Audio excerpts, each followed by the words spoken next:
dardaaran hooyo waxay ku bilowday sidan wiilkaygiiyow ama gabadhaydii hooyo haddaan weynaado oo hadalku idhiba ii sabir oo hay dhibsan waayo aniguba adigoo hadli karin ayaan kuu sabri jiray haddaan cuntada cuni waaye haygu qasbin markaan u baahda anigaa cunaye amba kuguma qasbi jirine haddaan su'aal kugu warceliyo si deggan iiga jawaab oo hay dhibsan adiguba waxaad i weydiin jirtay su'aalo badan kumana dhibsan jirin waana kuu sabri jiray haddii aan socon kari waaye hay dhibsan oo ii tartiibi amba sidaas baan kuugu tartiibin jiray haddii marada aan xidhan kari waayo si tartiiba oo naxariis ku jirta iigu xidh anigaba kuma dhibsan jirin si tartiibana waan kuugu xidhi jiray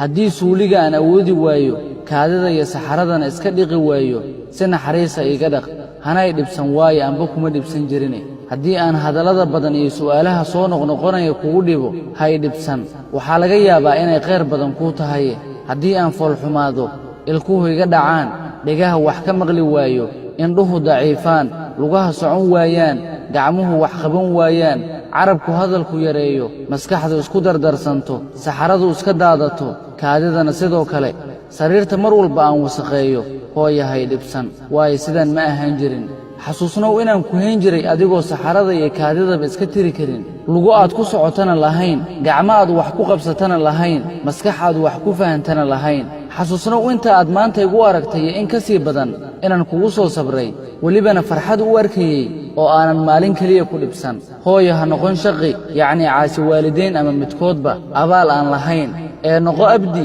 baari yacni abaal badane sidaas baad ku liibaanaysaa aakhire iyo adduunyaba ilaahayow waalidkeena u naxariiso siday noogu naxariisan jireen annagoo yaryar aamiin aamiin